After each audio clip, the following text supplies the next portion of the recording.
Aesthetic അല്ലാത്ത ഒരു simple desk make over കണ്ടാലോ? പിന്നെ ഇങ്ങനെ കിടന്ന ടേബിളിനെയാണ് ഞാൻ ഇങ്ങനെ ആക്കിയെടുത്തിരിക്കുന്നത്. ഇത് ആക്ച്വലി എൻ്റെ സ്റ്റഡി ടേബിളാണ് കേട്ടോ. ഈ ഡസ്റ്റ് പിടിച്ച് കിടക്കുന്ന ടേബിളിനെയാണ് ഞാൻ മേക്ക് ഓവർ ചെയ്യാൻ പോകുന്നത്. ഇതിൻ്റെ ഡസ്റ്റൊക്കെ ഒന്ന് തുടച്ചു മാറ്റി ഞാൻ ഇതിൻ്റെ മുകളിൽ വയ്ക്കാൻ ഈ ഒരു ഷീറ്റാണ് കേട്ടോ യൂസ് ചെയ്യുന്നത്.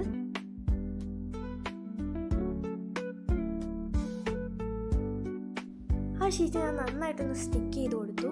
എനിക്ക് പാട്ടിട്ട് ജോലി ചെയ്യാനാണ് താല്പര്യം. പിന്നെ ഈ ചെറിയ ടേബിളിനാണ് ഞാൻ അപ്പുറത്തേക്ക് മാറ്റിയിട്ട് ഈ ബിഗ് ടേബിൾ ഞാൻ അവിടെ ഇടാൻ പോവാണ്. പണ്ട് മുതലേ എൻ്റെ കയ്യിലുള്ള ഈ ഒരു പെൻ ഹോൾഡറിൽ എന്തൊക്കെ സാധനങ്ങളുള്ളതെന്ന് എനിക്ക് പോലും അറിയില്ല.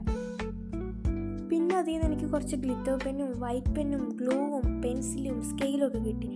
ആ പെൻ ഹോൾഡറിലുള്ള ഒരു പേന എന്നെ ചതിച്ചു. ഈ പെന്നാണ് എന്നെ ചതിച്ചത്. പിന്നെ എൻ്റെ കയ്യിൽ പിങ്ക് കളറിൽ ഒരു പെൻ ഹോൾഡർ ഉണ്ടായിരുന്നു. അതിൻ്റെ അകത്തേക്ക് ഞാൻ ഈ ഗ്ലിറ്റർ പെന്നും പിന്നെ ഈ ക്യൂട്ട് ബേബി കീ ചെയിനും വെച്ചു. പിന്നെ എൻ്റെ കയ്യിൽ ഒരു വയലിൻ പെൻ ഹോൾഡറും കൂടെ ഉണ്ടായിരുന്നു. അതിൻ്റെ അകത്തേക്ക് ഞാൻ അവിടെ കിടന്ന പെന്നും പെൻസിലും എല്ലാം ഞാൻ അതിൻ്റെ അകത്തേക്ക് ഇട്ടു. ഞാൻ ഇതെല്ലാം ചെയ്യുമ്പോൾ പുറത്ത് നല്ല ചാറ്റൽ മഴ ഉണ്ടായിരുന്നു. പിന്നെ ഇതിൻ്റെ സ്കെച്ചും പെൻസിൽ കളറും കൂടെയുള്ള ഒരു സെറ്റാണ്. ഇതിൻ്റെ അകത്ത് 12 ഷെയ്ഡ് സ്കെച്ചസും 15 ഷെയ്ഡ് പെൻസിൽസും ആണ് വരുന്നത്. ഞാനിതിൻ്റെ ആ ഓൾഡ് ഓർഗനൈസറിൽ സെറ്റ് ചെയ്തു. ആക്ച്വലി ആ ഹോൾഡർ എനിക്കൊരു പെൻ വാങ്ങിച്ചപ്പോൾ കിട്ടിയതാണ്. അത് സെറ്റ് ചെയ്യാൻ കുറച്ച് ബുദ്ധിമുട്ടാണ് ഗൈസ്. പിന്നെ ക്യാമറ ഓഫാക്കി അത് കഷ്ടപ്പെട്ട് സെറ്റ് ചെയ്ത് വെച്ചിട്ടുണ്ട്. നമ്മുടെ ഡെസ്ക് ചെറുതായിട്ടൊന്ന് പുരോഗമിച്ചിട്ടുണ്ട്. സ്റ്റാപ്ലറും സ്റ്റാപ്ലർ പിൻസും ഒക്കെ ഞാൻ ഇവിടെയാണ് സെറ്റ് ചെയ്യുന്നത്. ഓൾഡ് ഡെസ്ക് ആയതുകൊണ്ട് തന്നെ കുറച്ച് തുരുമ്പൊക്കെ പിടിച്ചിട്ടുണ്ടായിരുന്നു. അപ്പം ഞാൻ അതിൻ്റെ മണ്ടയ്ക്കും ഈ ഒരു ഷീറ്റ് വെച്ച് സെറ്റ് ചെയ്തിട്ടുണ്ടായിരുന്നു. പിന്നെ യൂസ് ചെയ്യാത്ത ന്യൂ പെൻസെല്ലാം താഴെയുള്ള ഡ്രോയറിലേക്ക് വെച്ചു. കാൽക്കുലേറ്ററും ഞാൻ ആ ഡ്രോയിലേക്ക് തന്നെ വെച്ചു. പിന്നെ ഞാൻ നേരത്തെ വയലിൻ്റെ ഹോൾഡറിൽ പെന്നും പെൻസിൽസും ഒരുമിച്ചായിരുന്നു വെച്ചിരുന്നത്. അത് ഞാൻ സെപ്പറേറ്റ് ആക്കി കേട്ടോ. പെൻസെല്ലാം ഈ ഒരു പെൻ ഹോൾഡറിലേക്ക് വെച്ചു. പിന്നെ ഈ ഒരു ക്യൂട്ട് പെന്നും ഞാൻ ഇതിലേക്ക് തന്നെ വെക്കുന്നുണ്ട്. പിന്നെ ഞാൻ ക്രാഫ്റ്റ് ചെയ്യുമ്പോൾ യൂസ് ചെയ്യുന്ന നൈഫാണിത്. എനിക്ക് റുബിക്സ് ക്യൂബ് സോൾവ് ചെയ്യാൻ ഭയങ്കര ഇഷ്ടമാണ്. സോ എൻ്റെ സ്റ്റഡി ടേബിളിൽ ഞാൻ റുബിക്സ് ക്യൂബും വെക്കാറുണ്ട്. ഇത്രയൊക്കെ സെറ്റ് ചെയ്തപ്പോൾ നമ്മുടെ ടേബിൾ ഇങ്ങനെ ആയിട്ടുണ്ട് കേട്ടോ. എനിക്കൊരു സ്റ്റേഷനറി ഡ്രോ ഉണ്ട്. അത് ചെക്ക് ചെയ്തപ്പോഴാണ് ഞാൻ കളഞ്ഞു പോയെന്ന് വിചാരിച്ച പല സാധനങ്ങളും എനിക്ക് തിരിച്ചു കിട്ടിയത്. അങ്ങനെ തിരിച്ചു കിട്ടിയൊരു സാധനമാണ് ആ ഫെവിക്കോൾ. ഇതും ഏകദേശം ചെക്ക് ചെയ്തപ്പോൾ എനിക്ക് കിട്ടിയ ഒരു ന്യൂ പെന്നാണ്. ഞാൻ യൂസ് ചെയ്തിട്ട് പോലും ഇല്ല.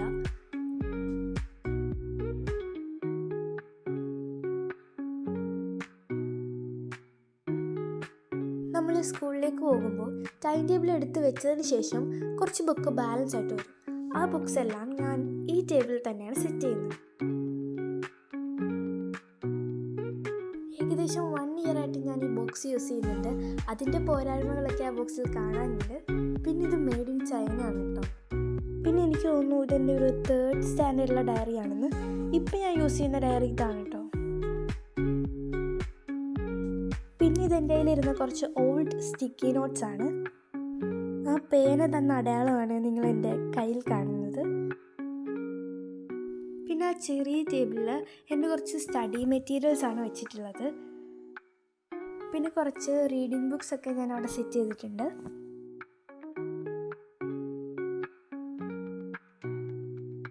ലബൂബുവിനെ പറ്റി അറിഞ്ഞിടം മുതലുള്ള എൻ്റെ ആഗ്രഹമായിരുന്നു ഇതേപോലെ ഒരു ബ്ലൈൻഡ് ബാഗ് ലബൂബു സെറ്റ് ചെയ്യണമെന്ന്. അങ്ങനെ ഞാൻ തന്നെ ഉണ്ടാക്കിയൊരു ലബൂബുവാണിത്. ഞാൻ എൻ്റെ ടേബിളിലേക്ക് ഈ ലബൂബുവിനെ കൂടെ സെറ്റ് ചെയ്യുന്നുണ്ട്.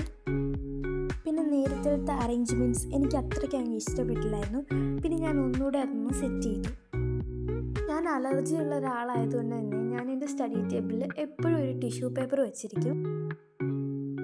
പിന്നെ ഇതെൻ്റെ വാട്ടർ ബോട്ടിലാണ്. ഡോക്ടർ APJ അബ്ദുൽ കലാമിൻ്റെ ലേൺ ഹൗ ടു ഫ്ലൈ എന്നൊരു ബുക്കും വിംപി കിഡിൻ്റെ എനിക്ക് ഗിഫ്റ്റ് ആയിട്ട് കിട്ടിയൊരു ബുക്കും ഞാൻ ആ ടേബിളിലേക്ക് സെറ്റ് ചെയ്യുന്നുണ്ട്.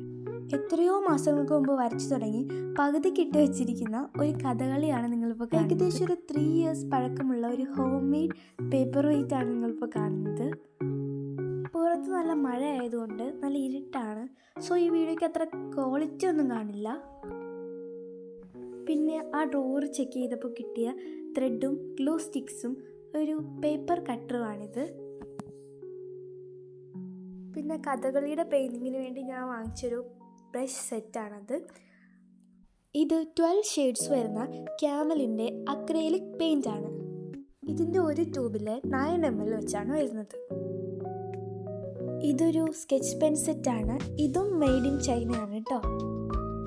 ഞാൻ ഈ പ്രൊഡക്ട്സ് വെക്കുന്ന ഡ്രോയില്ലേ, ഇത് എത്രക്ക് സെറ്റാക്കിയിട്ടും കൂടി ശരിയാവുന്നില്ലായിരുന്നു. പിന്നെ ഞാൻ ക്യാമറ ഓഫ് ചെയ്തിട്ടാണ് ഇതൊന്ന് ശരിയാക്കി വെച്ചത്.